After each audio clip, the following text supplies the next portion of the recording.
I was reminded of the stories that I grew up hearing from my father, growing up in the country of then Rhodesia. But prior to them British coming to Zimbabwe, we were none other than the powerful Monomotapa Kingdom. And my father recalled to me, and all of us in the family, over and over again, how our land in Zimbabwe was taken by the British. If you were a veteran of the First World War, or just an adventurous Briton, First or Second World War, you were guaranteed 2,000 hectares of land in Zimbabwe, then Rhodesia, plus any loot from the local people. I repeat, if you were a veteran of the First or Second World War, or just simply an adventurous Briton, you were guaranteed 2,000 hectares of land in Rhodesia, plus any loot from the local people. The British were encouraged to loot from the local people. They even have that law in the books today. It's called the British Loot Law.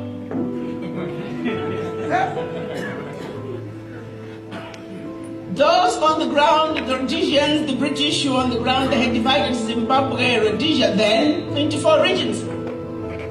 The first region was the perfect region for agriculture.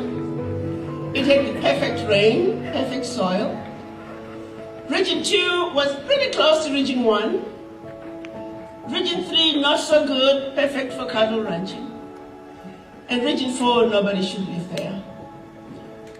It didn't rain, the soil was like sand, like a desert, and it was infested with flies and mosquitoes. So the British set out to move the Zimbabwean people from Region 1 and Region 2, even Region 3, into Region 4. So when you landed in Zimbabwe as a British, you were directed in the Region 1 or Region 2 area. And the way a British mapped out his land is by getting on a horse and riding in one direction until either him or his horse was tired. Then he would put his peg. And the following day he would wake up again and do the same thing. So it took the British man 4 days to map up his land. And when he was done, everything in that land was his, minus the people. They would then go to the villages within that newly acquired land, and they would tell the villagers that in this direction, go past this mountain. In this direction, go past this river, because your land is now mine. And the people left with whatever they could carry. My father was a young boy of about 13 years. You see, we don't quite know exactly what his birthday was, but we do know that he was born in the year of the leaves. And what that year of the leaves, it just so happened that there was a year that was very peculiar in the sense that so many leaves were shedded. And everybody remembers that year of the leaves. And during our history, the year of the leaves was 1919. So we assume he was around 13 years of age when this particular situation occurred in his village. As a young man, he remembers waking up early hours of the morning and there was pandemonium in the village. Everyone was running around the village, scattered around, and there were these men on horses, the men without knees, they called them. You see, when you wear pants, you look like you have no knees. So they called them the men without knees on horses. They were running around the village and torching the huts. The whole village was ablaze. And everybody was running away with whatever they could carry on their heads. His aunt was pregnant and was due any day. So they had to ask these men without knees for permission to allow her to stay until she could deliver. So they had negotiated that her heart was the only one that could not be set on fire. So they decided that maybe if we just left one young person, a child, just maybe that the British would not kill them. So it was my aunt, his aunt, who was pregnant, a grandmother who was the midwife, her husband, and another sister, and my father, who stayed behind in this village that had been torched up. And they were huddled in this one little hut. And my father recounts the biggest fear that he had every morning was the fear that this white man without knees on a horse would stop by every morning and wanted to know whether or not his aunt had delivered. Sadly for them, it took 3 weeks before she could deliver. And 3 days after she delivered, they were asked to walk. We didn't care where you go, just get away from now my land.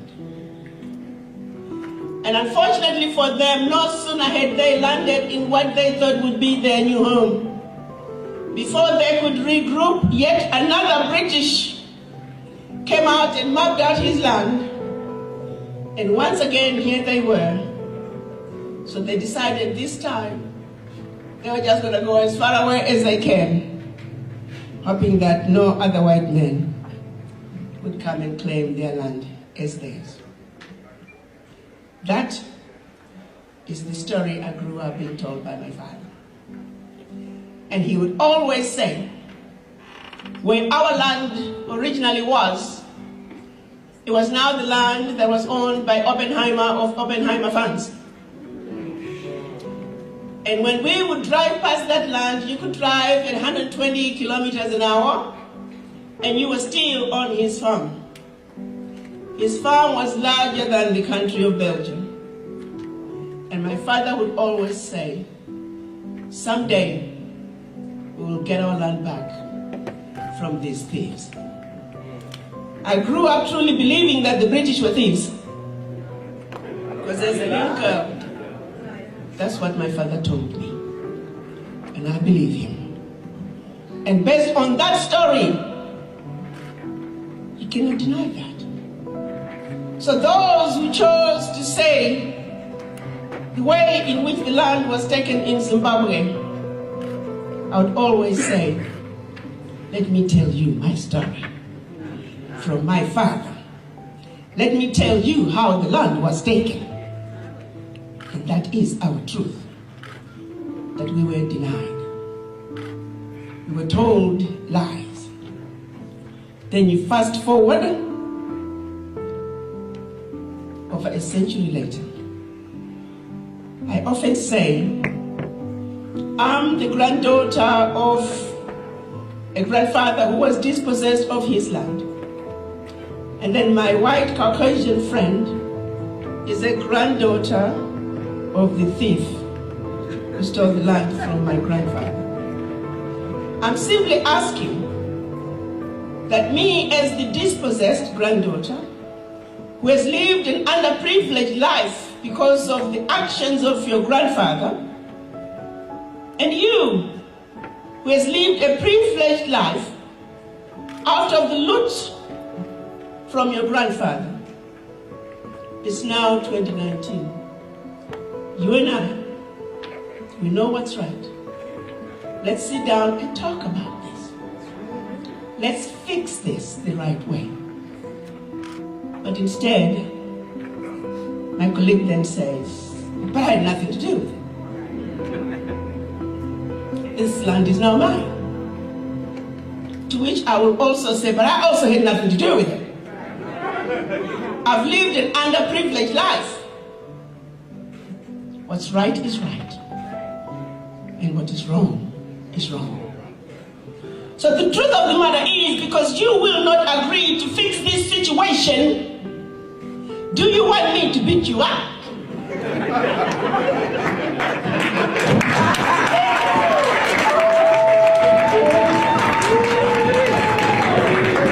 Before you can do the right right thing?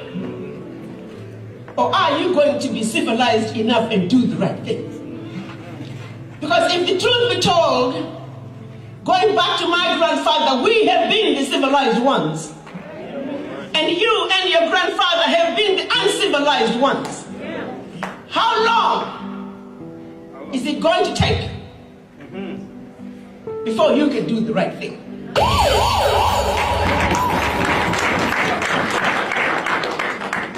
And the story did not go on just in Zimbabwe.